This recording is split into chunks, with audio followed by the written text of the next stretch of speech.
ভিত্তিপ্রস্তর স্থাপন উপলক্ষে আজকের এই অনুষ্ঠানের সম্মানিত সভাপতি, মন্ত্রিপরিষদ সচিব, অন্যান্য সচিববৃন্দ,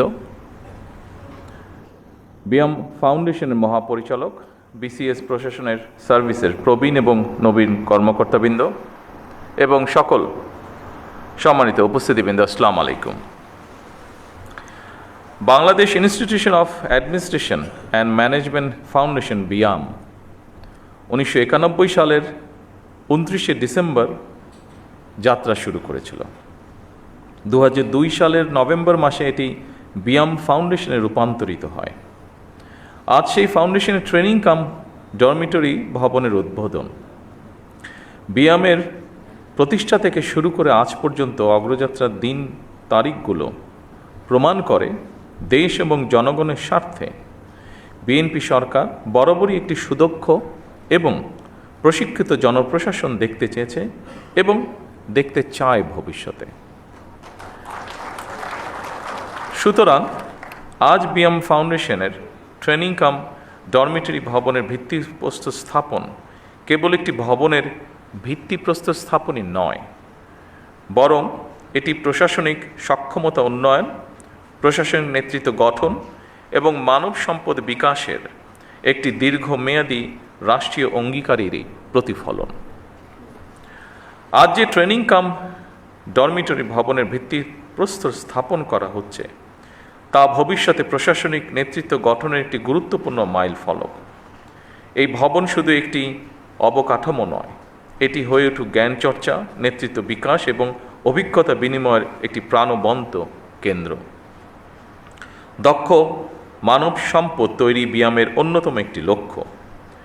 বিশেষ করে সরকারি কর্মে নিয়োজিত মানব সম্পদকে আধুনিক প্রশিক্ষণের পাশাপাশি প্রযুক্তির সর্বোত্তম ব্যবহারে সক্ষম করে গড়ে তোলা অত্যন্ত জরুরি। তারই ধারাবাহিকতায় বর্তমান সরকার মেধা নির্ভর, আত্মবিশ্বাসী, সৃজনশীল ও দায়িত্ববান মানব সম্পদ গড়ে তুলতে বদ্ধপরিকর। সকল রাষ্ট্রীয় প্রতিষ্ঠানে মেধাভিত্তিক, স্বচ্ছ, দক্ষ ও জনবান্ধব জনপ্রশাসন গড়ে তোলার কোনোই বিকল্প নেই যদি আমরা আমাদের প্রত্যাশিত বাংলাদেশকে গড়ে তুলতে চাই।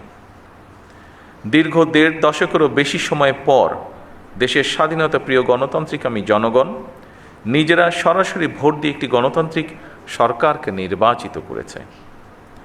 দীর্ঘদিন ধরে একটি জবাবদিহিমূলক, ন্যায়ভিত্তিক এবং জনকল্যাণমুখী শাসন ব্যবস্থার প্রত্যাশায় থাকা সাধারণ মানুষের আকাঙ্ক্ষার প্রতিফলন হচ্ছে বর্তমান সরকার। 2024 সালের জুলাই আগস্টের গণ অভ্যুত্থানে আবারও স্পষ্ট করে দিয়েছে এই রাষ্ট্রের মালিক এই দেশের জনগণ।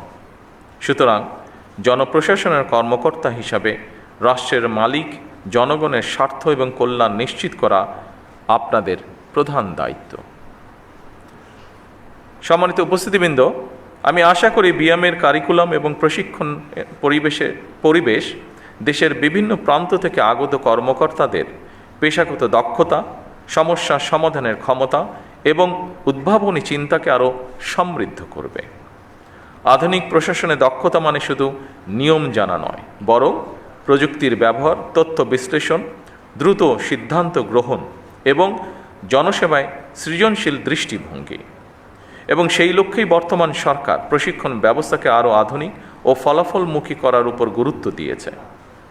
মৌলিক প্রশিক্ষণের পাশাপাশি উন্নত কোর্স, গবেষণা এবং নীতি নির্ধারণমূলক শিক্ষার সুযোগ বৃদ্ধি করার চেষ্টা করা হচ্ছে।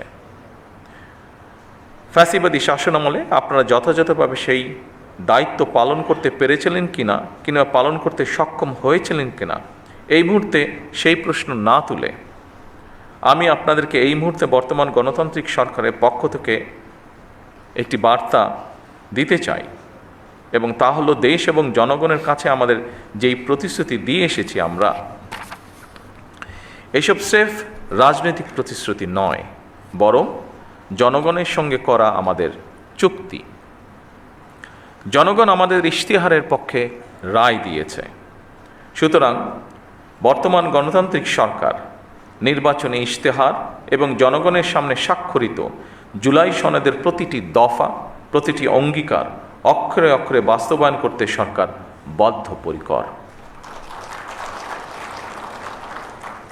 আমি আশা করি আপনারা আপনাদের মেধা ও যোগ্যতা দিয়ে জনগণের কাছে দেওয়া সরকারের প্রতিটি প্রতিশ্রুতি দক্ষতার সঙ্গে বাস্তবায়ন করতে ভূমিকা রাখবেন।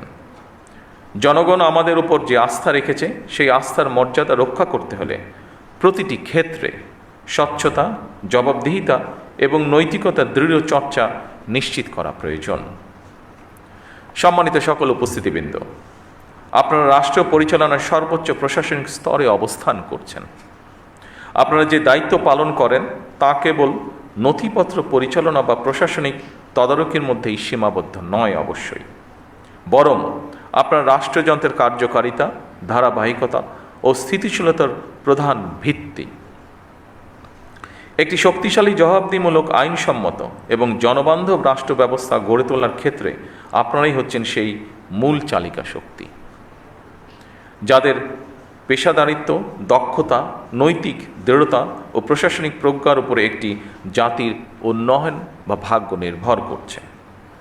আপনাদের প্রতিটি সিদ্ধান্তের প্রভাব কখনো একটি পরিবারে, কখনো একটি অঞ্চলে, কিংবা কখনো পুরা জাতির উপরে পড়ে। সেই কারণে আপনাদের দায়িত্ব স্রেফ প্রশাসনিক নয়, বরং অত্যন্ত গুরুত্বপূর্ণ নৈতিক এবং সাংবিধানিক দায়িত্ব। উপস্থিতিবৃন্দ, বর্তমান সরকার মেরিটোক্রেসির বাংলাদেশ বিনির্মাণে প্রতিশ্রুতিবদ্ধ। রাষ্ট্রযন্ত্রের নিয়োগ, বদলি, পদোন্নতির ক্ষেত্রে মেধা, সততা, সৃজনশীলতা, দক্ষতা এবং অভিজ্ঞতাই এইগুলোকেই আমরা প্রধান বিবেচ্য হিসাবে গ্রহণ করতে চাই।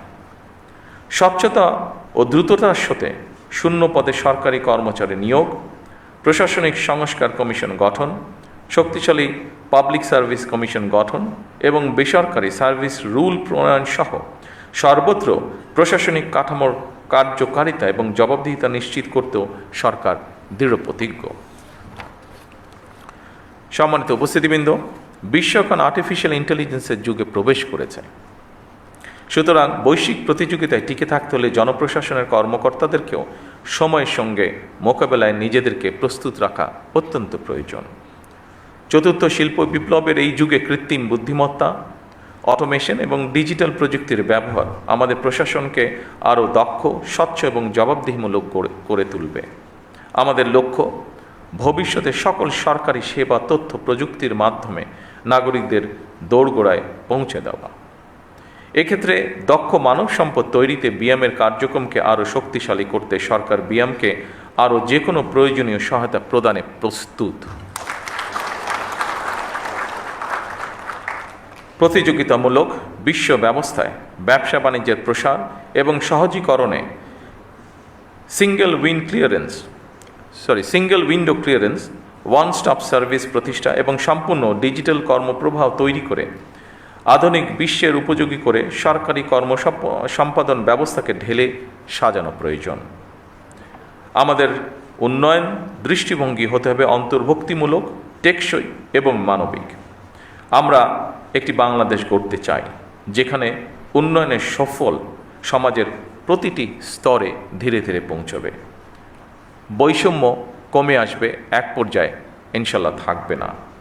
নারী এবং যুব সমাজ উন্নয়নের মূল চালিকা শক্তি হিসাবে প্রতিষ্ঠিত হবে এবং অবশ্যই পরিবেশ সংরক্ষণ ও জলবায়ু সহনশীলতা আমাদের প্রতিটি নীতির অংশ হবে। সম্মানিত সকল উপস্থিতিবৃন্দ, আপনারাই নীতি নির্ধারণ এবং নীতি বাস্তবায়নের মধ্যে সেতু বন্ধন। আপনাদের সততা, কর্মদক্ষতা এবং দায়বদ্ধতাই সরকারের সাফল্যের অন্যতম ভিত্তি। আপনাদের প্রতি আমার আহ্বান, নিজেদেরকে শুধু প্রশাসনিক কর্মকর্তা হিসেবে নয়, বরং জনগণের সেবক এবং বন্ধু হিসাবে ভাবুন। সম্মানিত উপস্থিতিবৃন্দ, আমার বক্তব্যে ধৈর্য ধরে শোনার জন্য আপনাদের সকলকে ধন্যবাদ জানাচ্ছি। আল্লাহ হাফেজ। বাংলাদেশ জিন্দাবাদ। মাননীয় প্রধানমন্ত্রী আর দিক নির্দেশনামূলক ভাষণের জন্য আন্তরিক কৃতজ্ঞতা